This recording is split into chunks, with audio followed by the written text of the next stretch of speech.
they talk funny. I don't know if you understand a word they're saying, but I don't. I mean, I get the general idea. They like each other, they don't like each other, that one's an ass. I get it. Oh, I'm sorry, it's a donkey. But the truth is that they're not dressed very well. Oh. Now, they're actors, so they can get away with that. But where I come from, in the Highlands of Scotland, between Scotland and Ireland, this is how we dress. Although I'm not very rich, and the way you would know that is by my lid. This is my lid. It goes, don't get nervous now.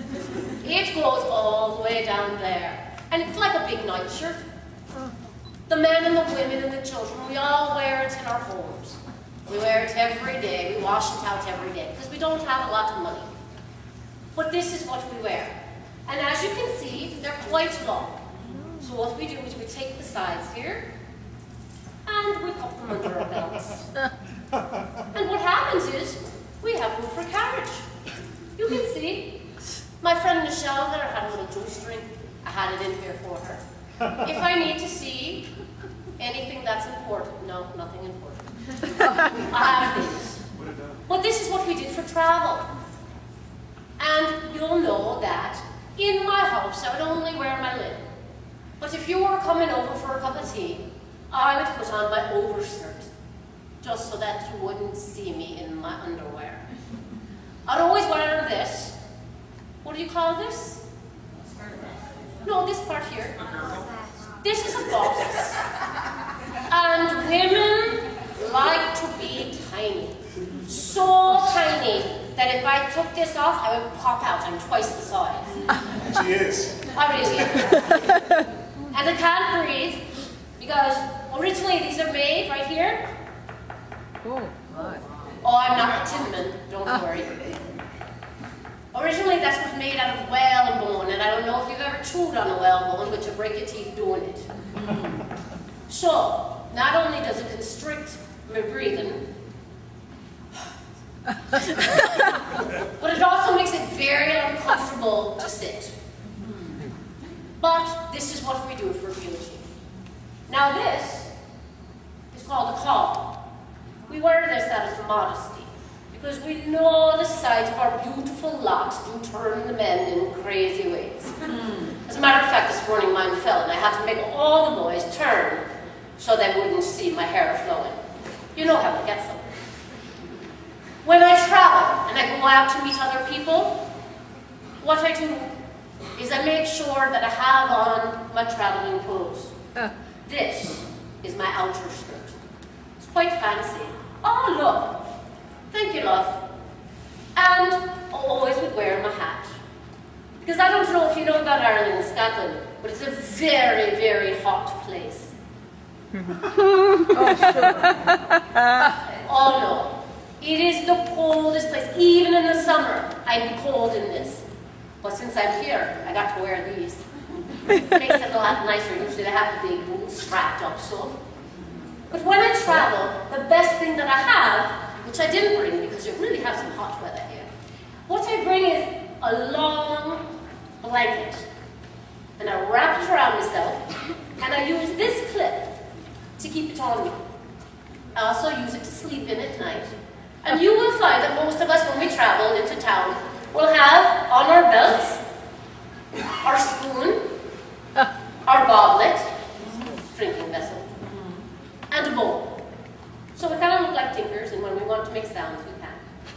But we do that because it's not like restaurants here where you can just go pick up anybody's things to eat from.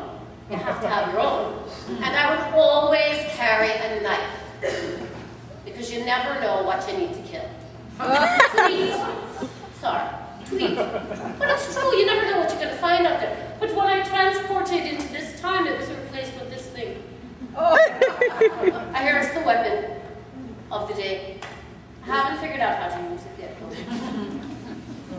Everything I'm wearing is original. Researched it all. All the colors are typical of the place that I would live. And the men, you've seen them wear their kilts. You know what the kilts really are? No. It's a long, it's really long, piece of wool. And what they do is they measure from here, you can all do it. If you measure from your side down to your leg, it will be the same length as this.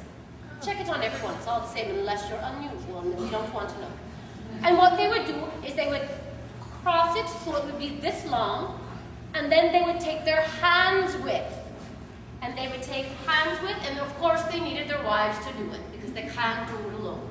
They take their hands width, and they would put it over, then put it over, and put it over, and put it over, and put it over, and put it over, and put it over.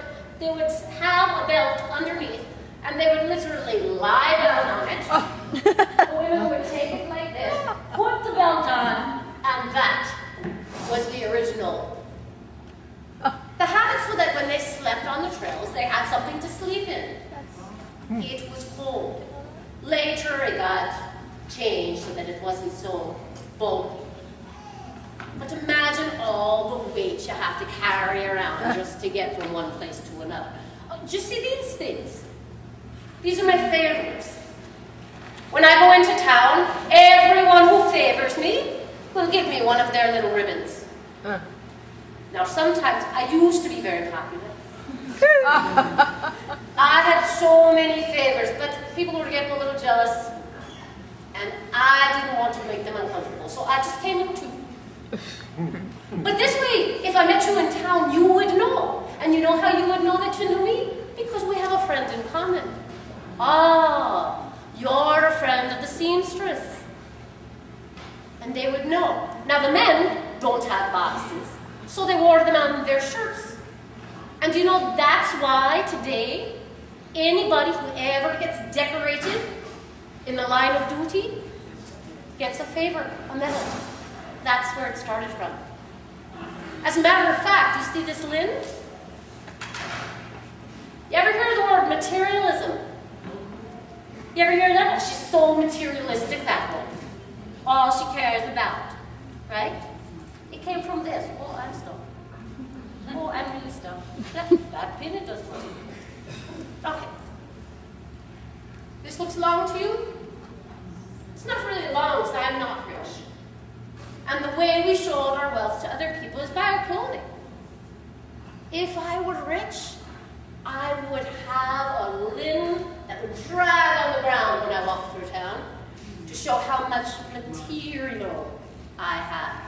That's why they call it materialism. But the king saw that, and we would know. Women, we're not stupid, you know. We can tell the rich ones. And so when we would see them, we would say, look at that linen. But the king saw and got jealous. So he made a rule, and he said, no one except him could wear anything over 9 yards.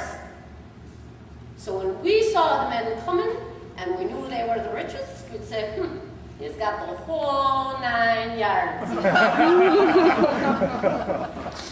you have 9 yards? Is that why you're laughing at me there, sir? Because if you do, I know your wife. She doesn't mind. Everything you have here is the colors of the place I come. As I was saying, the men who had their tartans, is what we call them, they came from different places. That's why they were different colors. So you would know people from your place. Do you ever hear them say, he's cut from the same cloth? Yeah, it means they're from the same area because they have that color in that area. So apparently the British people need to go on.